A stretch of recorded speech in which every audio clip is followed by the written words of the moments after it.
I think the hardest thing for me to overcome in my life was the passing of my dad.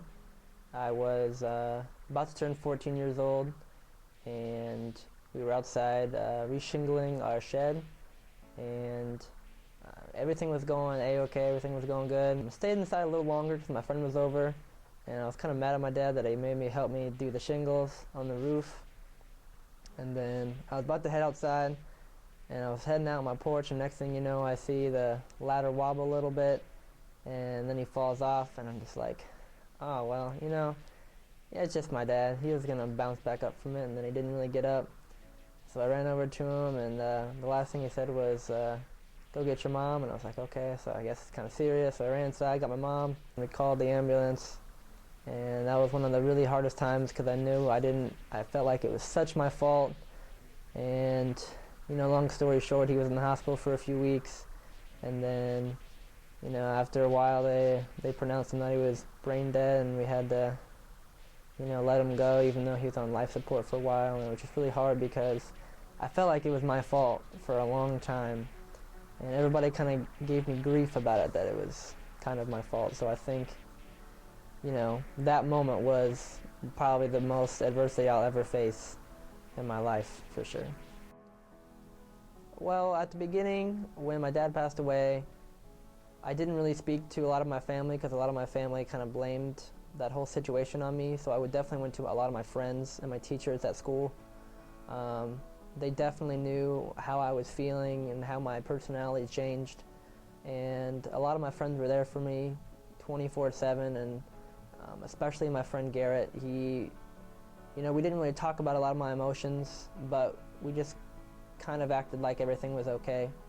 And I think that in itself helped a lot, just because that I didn't have to, talk about whatever happened. I could just, know that he was there for me.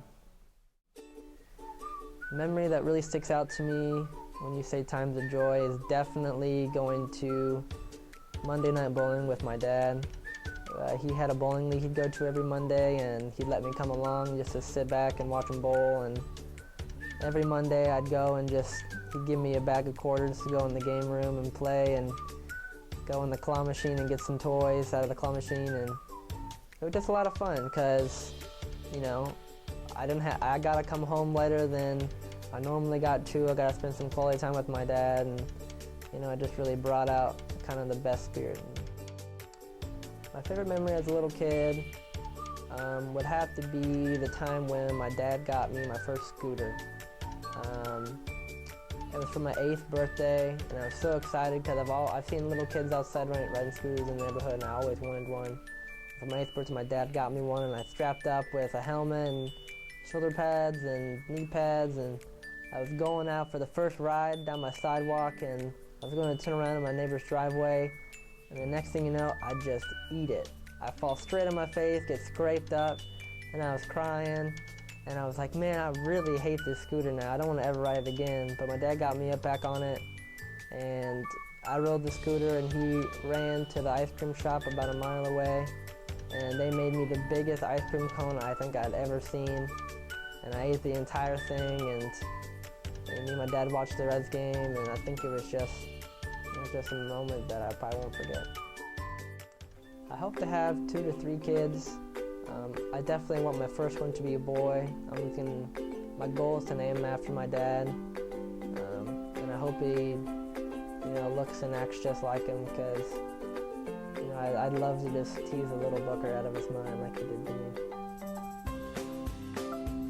My future children, some advice that I would give them, I would definitely tell them to keep their head up. I know that things are bad, and I would just let them know that I've gone through things that hopefully they will never have to go through.